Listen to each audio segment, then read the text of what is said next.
Board bill को लेके जो सरकार का पक्ष है वो आप जानते हैं? बिल्कुल जानते हैं। वक्फ बोर्ड एक हमारी संस्था है जो मुसलमानों ने डोनेट कर कर के इकट्ठा कर रखा है। हमारी मस्जिदें हैं या कोई भी प्रॉपर्टी है, हमारे बुजुर्गों ने मतलब कुछ प्रॉपर्टी जैसे कि एक संस्था को दिया कि भाई हमने ये जो है ना मुसलमानों की खिदमत के लिए इसको आप चाहे जिस काम में इस्तेमाल कर लो, हमारा इससे कोई मामला नहीं है।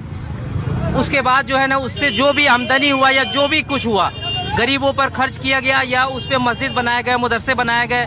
मुसलमानों का एक जो है ना अधिकार है वो उस चीज को छीनना चाह रही है सरकार।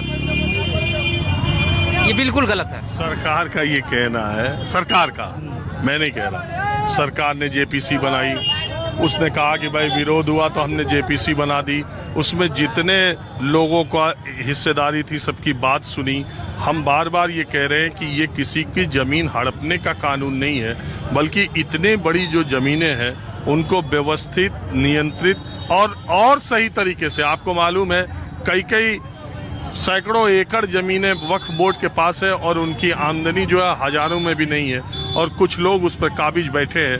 उतनी जमीनों का मुसलमानों का उनकी बेहतरी के लिए, उनके अच्छे के लिए इस्तेमाल नहीं हो पा रहा है और आज तक इस पर कोई प्रयास नहीं हुआ। इसलिए हम प्रयास करके उनको एक तरफ हाथ में कुरान, दूसरी तरफ कंप्यूटर देना चाहते थे, ये लोग विरोध कर रहे हैं।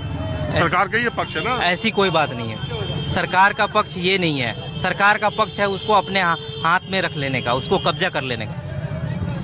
हम अपनी मर्जी से नहीं जी सकते, हम अपनी मर्जी से नहीं कर सकते हैं। सरकार का ये मतलब है, हम अपनी प्रॉपर्टी को अपने हिसाब से इस्तेमाल नहीं कर सकते। सरकार ये चाह रही है। आप सरकार क्यों, और भी संस्थाएं हैं बोर्डों ने अभी तक क्यों नहीं हमारा क्यों नहीं अधिकार जनाते हैं उसमें? हमको भी बनाओ उसमें कुछ, हमारा भी कुछ लो, मर्जी लो, हमारी भी कुछ वो लो कि हम भी जो है ना उसमें कुछ बने। आप हमसे भी पूछ कर करो। वक्फ बोर्डों ने अभी तक जमीन का सही हिसाब से मामला किया है? ये हमारा निजी मामला है, ये हमारा निजी मामला है। हमारी खुद की प्रॉपर्टी का ये हम क्या इस्तेमाल करते हैं नहीं करते वो आपको उससे कोई मतलब नहीं होना चाहिए। रेलवे के बाद, वक्फ बोर्ड के बाद सबसे ज्यादा देश में जमीन है, आप कह रहे हैं हमारा निजी मामला है। अरे आपकी जमीन है तो उसका बेहतर उपयोग होगा कि नहीं होगा? रेलवे का गवर्नमेंट का वो जमीन है और रेलवे जो है वो गवर्नमेंट की प्रॉपर्टी है। ये हम भी तो गवर्नमेंट की प्रॉपर्टी है, मुसलमान भी गवर्नमेंट का प्रॉपर्टी है। क्या इसका अधिकार नहीं होना चाहिए? रेलवे में हम जाते नहीं है कुछ करने के, उसमें कुछ हस्तक्षेप नहीं करते हैं। हमारे में क्यों हस्तक्षेप कर रहे हो? देखिए, बिहार में जो हालिया जातिगत जनगणना हुई, उस जनगणना के आधार पर पाया गया कि 17.7% मुस्लिम पॉपुलेशन बिहार में है। बिहार में पिछली बार के विधानसभा चुनाव में अगर देखा जाए तो 16 के आसपास आरजेडी ने टिकट दिए, 10 या 11 कांग्रेस ने दिए, 7 जेडीयू ने दिए, जेडीयू ने मंत्री भी बनाए। देश में एनडीए की जितनी भी सरकारें बनी हैं, सबसे ज्यादा मुसलमानों को टिकट देने का काम जेडीयू ने किया।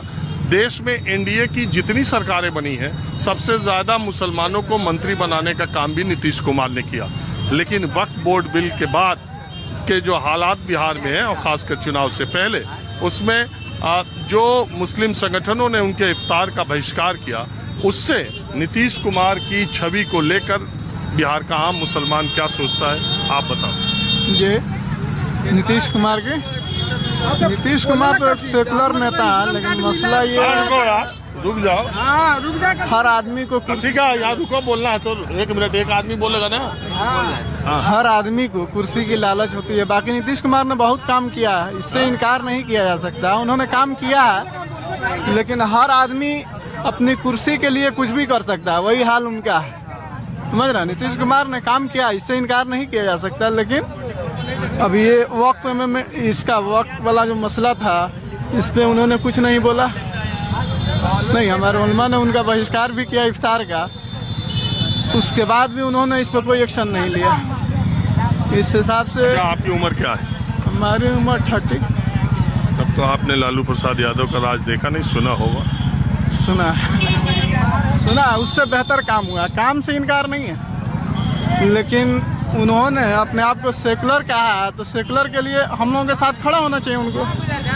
अगर वक्फ बोर्ड बिल का वो विरोध नहीं कर रहे हैं तो उनकी सेकुलर की छवि को धक्का मानते हैं आप? बहुत बड़ा मसला है ये। मसला इस तरह से आप समझिए कि अगर ये गवर्नमेंट अपने हैंड में ले लेती है ज़मीन को, तो बहुत सारी ज़मीनें ऐसी है कि जिसपे वक्फ की ज़मीन पर ही कब्रिस्तान है, मस्जिद है, समझ रहे हैं। तो अब किसी को आपको गवर्नमेंट की या बीजेपी के इस बात पर कोई भरोसा नहीं हो रहा कि वो कह रहे हैं कि आपकी 1 इंच जमीन नहीं लेंगे? 1 इंच जमीन लेने का कानून नहीं है। इस ज़मीन से उनको क्या मतलब है?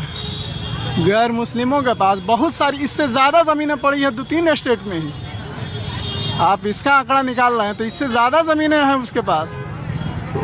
उसके लिए कोई खोज करने वाला नहीं है। इसका हाल इस तरह से होगा कि अगर जो है गवर्नमेंट अपने कब्जे में ले लेती है तो कल होकर के अगर किसी को जनाजा पढ़ना होगा तो एसडीएम साहब से परमिशन लगा कि हम जनाजा पढ़ें कि नहीं पढ़ें। ये फैलाने लगे तुम अफवाह नहीं फैला रहे हैं, रियलिटी हम कहाँ गवर्नमेंट कुछ भी हो सकता है। सरकार के कहने का कुछ तो ये है कि इस जमीन से उनको क्या मतलब है? कोई मतलब है? पूछ लीजिए क्या चीज पूछ लीजिएगा, क्या बोलना चाहते हैं? जो चीज आप पूछ लीजिए सर, वॉल्फ के बारे में पूछ लीजिए या नीतीश कुमार के बारे में पूछ लीजिए या ज्योति पे पूछिए आप। अरे आप बोलिए जिस बारे में हम तो अच्छा सर, एक बात आज बताइए। नीतीश कुमार की इफ्तार की सियासत के बारे में पूछ रहे हैं। राजनीतिक रंग है। ये लोग कहता है वॉल्फ बोर्ड है क्या? ये लोग को मालूम है?